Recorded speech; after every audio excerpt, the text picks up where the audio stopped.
Hey everyone, welcome back to another episode of the Learn English podcast show, where we help you improve your English skills through real, natural conversations. I'm your host, and today we're going to explore English in different areas of daily life like travel, food, work, and yes, even fun.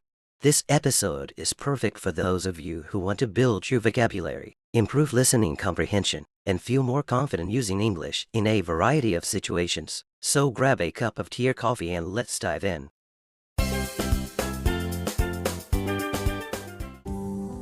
Welcome to the Deep Dive. Today, we're really focusing in on something I know is on a lot of your minds. Actually mastering English speaking skills. You've probably seen, well, tons of advice, right? So our mission here is to sort of cut through that noise. Yeah, exactly. And find the really actionable steps, the things that can genuinely move you from beginner towards fluency. Absolutely. Think of it like finding the core ingredients. You know, what really makes the difference. Because fluency, it isn't some like hidden secret formula. Right. It's more about understanding and, crucially, consistently applying a few key ideas. Okay, let's start with one we hear all the time, immersion. Surround yourself with English. Sounds simple, but what does that actually mean if you're, say, not in London or New York? That's a great question, and it's key. Real immersion isn't just having English TV on in the background. It's much more about active engagement, like maybe switching your phone, your computer, all your devices to English. Or when you listen to English music or podcasts, you're really listening. You're actively trying to catch the words, understand the chat. So you're leaning in, basically. Exactly. Maybe even watching movies sometimes without the subtitles. Yeah. The point is, you're consciously working to understand, not just letting it wash over you. Got it. So less background noise, more focused listening. Okay, now here's something that trips up so many learners. That fear. The fear of making mistakes. It feels like a huge barrier. Oh, absolutely. And it's totally normal to feel that way, but it can seriously slow you down. Yeah. The trick is to try and reframe it. Think of mistakes not as failures, but as feedback. They show you where you need a bit more work. That's a helpful way to look at it. And also remember this, even fluent speakers make mistakes. Yeah. All the time. The difference often isn't perfection, it's the willingness to speak anyway. Right. And the ability to kind of correct yourself or just keep the conversation flowing even if you stumble. Okay, so that reframing is important. Maybe then the goal shouldn't be perfect pronunciation right out of the gate. Maybe it's more about just being understood first. Precisely. Clear communication, that's goal number one. Honestly, people will usually understand you even with an accent or the odd grammatical slip. Then, as your confidence builds up just from speaking more, that's when you can start focusing more on the finer points. Like pronunciation details or idioms. Exactly. Idioms, those tricky phrases like bite the bullet or whatever. That stuff comes. But first, just communicate. This leads to a practical point though, doesn't it? How do you actually practice speaking if you don't have people around to talk to you all the time? Yeah, that's the million-dollar question for many. And thankfully, there are actually more ways now than ever before. True. You've got online language exchange sites. Yeah. Places where you can find other learners or native speakers, even just for short chats each week. Those can be great. And something maybe a bit uncomfortable at first, but useful. Record yourself speaking. Yeah, then listen back. Critically, but kindly. You notice things you wouldn't otherwise. It feels weird, but it works. I can see that. Gives you perspective. Definitely. And even just, narrating your day out loud to yourself in English. Sounds silly maybe, but it builds fluency.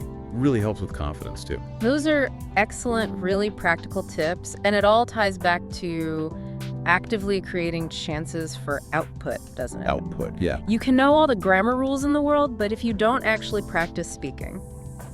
Well, it's like reading a book about swimming without ever getting in the pool. Great analogy. You've got to actually do it. Yeah. Okay, so let's recap the core things we've touched on. We've got active engagement, that purposeful immersion. Right. Seeing mistakes as learning opportunities, not failures. Crucial mindset shift. Prioritizing clear communication over perfection, especially early on. Definitely. And actively, consistently finding or creating ways to practice speaking. Those are the fundamentals, really. So for our listeners who might feel a bit stuck right now, maybe overwhelmed, what's the main takeaway? I think the main thing is that real progress is absolutely within reach. It comes down to consistent effort in these key areas. Don't try to do everything at once. Okay. Just focus on adding small, manageable actions into your routine. It's amazing how those small, consistent efforts add up over time. That's really encouraging. It's about the small steps day after day, not some huge overnight transformation. Exactly that. Think of building any skill. It takes steady, focused practice. That's what builds momentum and leads to real improvement. Consistent effort and focused practice. Seems simple, but that's the core. So, considering these fundamentals we've discussed, here's something to think about. Okay, so you've brought in some really useful looking sources today, all focused on improving English speaking, and crucially, how to do it even if you don't have someone to practice with all the time. That's right. The idea is to look at ways to build fluency independently. So we're going to dive into these, pull out the best techniques you can actually start using, like today. The mission here is practical steps, things that fit into your life, nothing too overwhelming. Exactly. We've got stuff on solo practice, this really interesting concept of thinking in English. Right, shifting that internal voice. Yeah, and also some simple daily habits. They all kind of work together. Okay, great. So the goal is concrete methods, independent practice, changing that mindset. Let's get into it. Where should we start? Well, let's begin with the solo speaking strategies. It sounds a bit odd practicing speaking alone, but one source really highlights some powerful ways to do it. Okay, practicing alone. How does that actually work? What are the techniques? Well, one is called mirror talk. You literally talk to yourself in the mirror. In the mirror? Yeah, it sounds maybe a bit strange, but seeing your mouth move, how you form the words, it gives you direct visual feedback. Helps with pronunciation, makes you more aware. Okay, I can see that.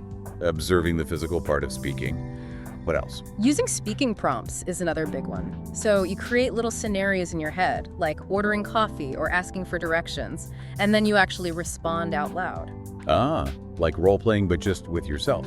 Exactly. You're Right. practicing forming those sentences spontaneously, getting the words out, even if no one else hears. Makes sense, a kind of rehearsal. The source also mentioned a voice diary, recording yourself. Yes, that's super valuable. You record yourself speaking, maybe talking about your day or a specific topic. And then you listen back. I imagine that could be revealing. It can be, yeah.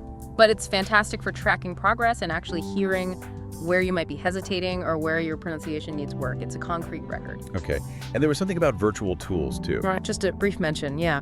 The idea is using technology to simulate conversations. Again, practicing independently. It's all about building confidence and that muscle memory for speaking English. Got it. So getting comfortable making the sounds, forming sentences on your own, that feels like a good foundation for the next idea, which is thinking in English.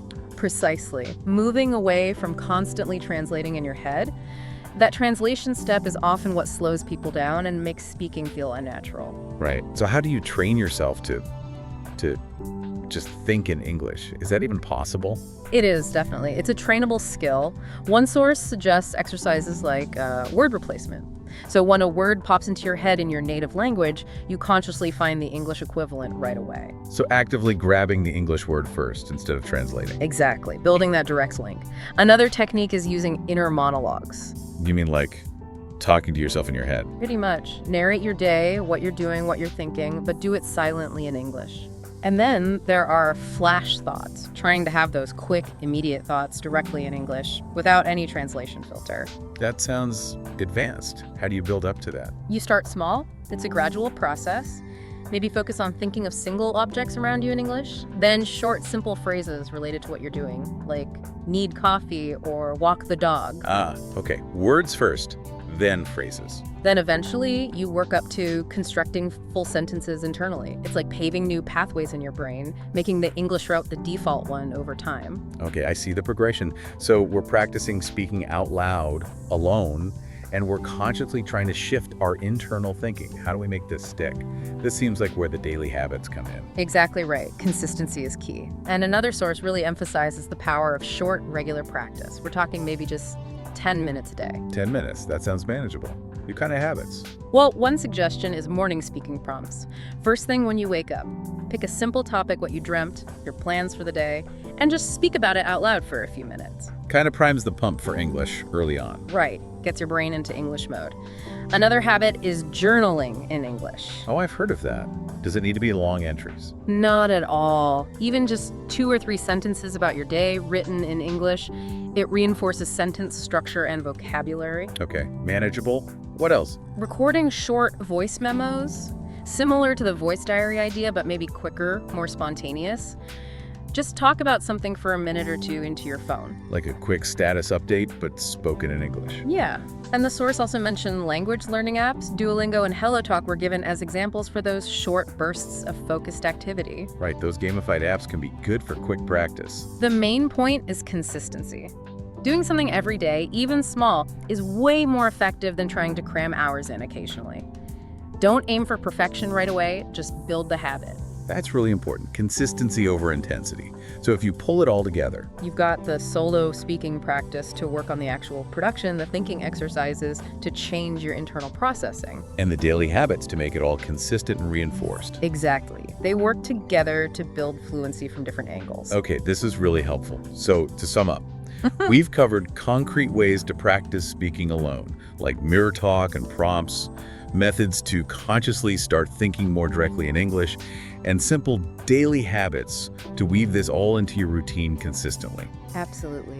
You really do have a toolkit now for working on your English fluency independently. It leaves you with something to think about, doesn't it? It does.